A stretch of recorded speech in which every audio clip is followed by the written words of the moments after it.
I couldn't believe my eyes as I watched the scene unfold from my driveway.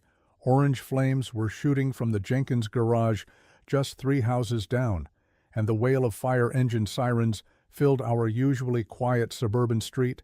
But there, standing defiantly in the middle of Magnolia Lane with her arms crossed and her signature bob haircut perfectly in place, was Deborah Wilson, though everyone in Oakage Estates just called her Karen behind her back.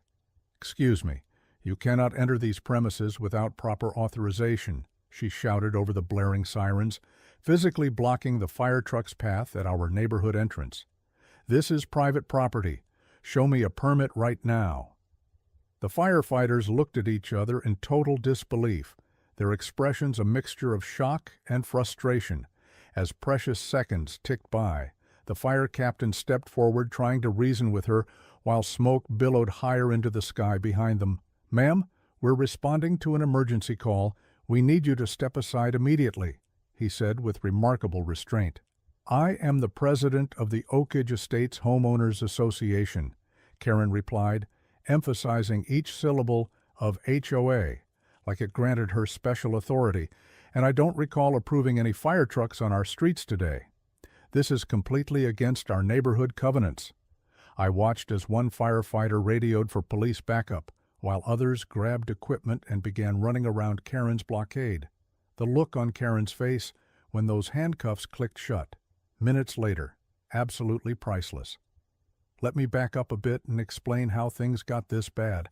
I moved into Oakage Estates about 3 years ago. It's a beautiful planned community with manicured lawns, tasteful homes, and unfortunately the most ridiculous HOA I've ever encountered at the center of this suburban nightmare was Deborah Wilson, a 50-something woman who treated her position as HOA president like she was running a small dictatorship. During my first week here, I received a violation notice for having my garbage cans visible from the street 6 hours after trash collection. 2 weeks later, another notice arrived because my grass was apparently 1/4 inch too tall. Then came warnings about my mailbox being the wrong shade of black, my holiday decorations being 3 days past the removal deadline, and my garden hose being visible on a Tuesday. That's right. We had specific days when garden equipment could be visible, but I wasn't alone. Karen terrorized the entire neighborhood with her clipboard and measuring tape. The Hendersons got fined because their 4-year-old left a tricycle in their driveway.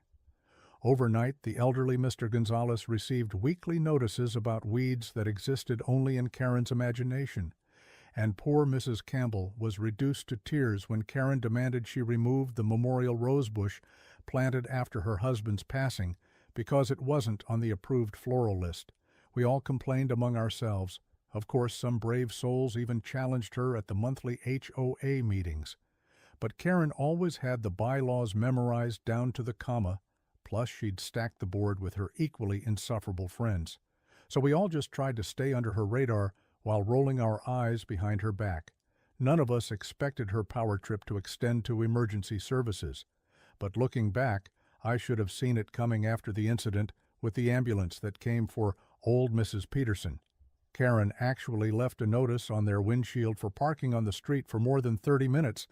The paramedics found it after loading Mrs. Peterson inside. Even they couldn't believe it.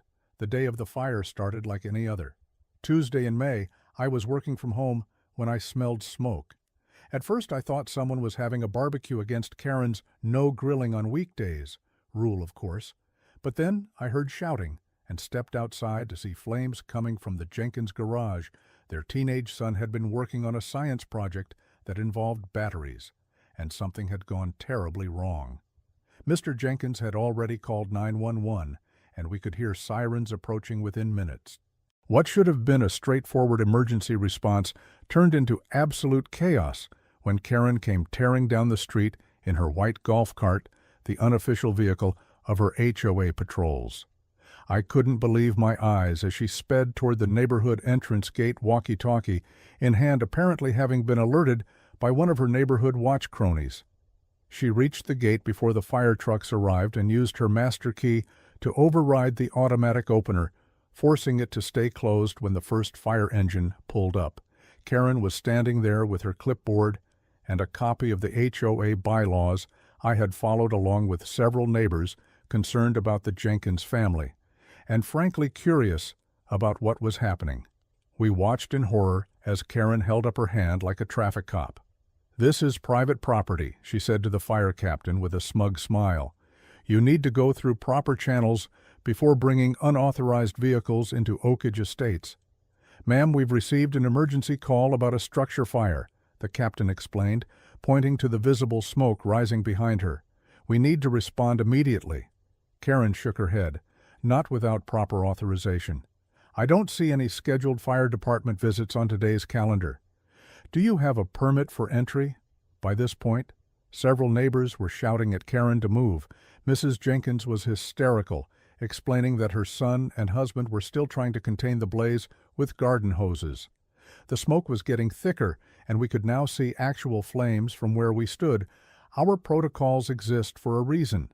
Karen continued filming the entire interaction on her phone. "How do I know you're real firefighters?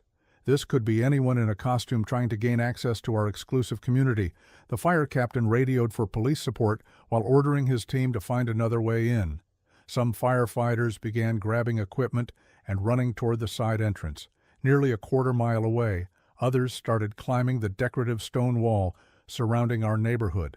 "That's destruction of HOA property," Karen screamed, turning her camera toward the firefighters scaling the wall. "I'm documenting all of this. You'll be receiving a bill for any damages." The situation took an even more alarming turn when 12-year-old Sophie Jenkins appeared on the lawn of their home, coughing and crying. Neighbors gasped, and someone shouted that there were children inside. Karen briefly looked conflicted, but then doubled down. "If there are endangered residents, that's exactly why we need proper procedures," she insisted, moving to block firefighters who were attempting to manually open the gate. "What if you make the situation worse? The HOA could be liable." I couldn't stay silent anymore. I stepped forward along with about a dozen other homeowners. "Karen, people could die if you don't move right now," I said firmly. "Is that what you want on your conscience, to be responsible for hurting the Jenkins family because of some made-up rule? There is nothing made up about our bylaws." She snapped back, her face weening. "I am protecting our community section. 23 clearly states that all emergency vehicles must register with the HOA office 48 hours before—" "Oh, shut up." Karen, Mrs. Abernathy, a usually quiet 70-year-old, shouted, "My grandson is a firefighter. Get out of the way before I move you myself." The tide had turned.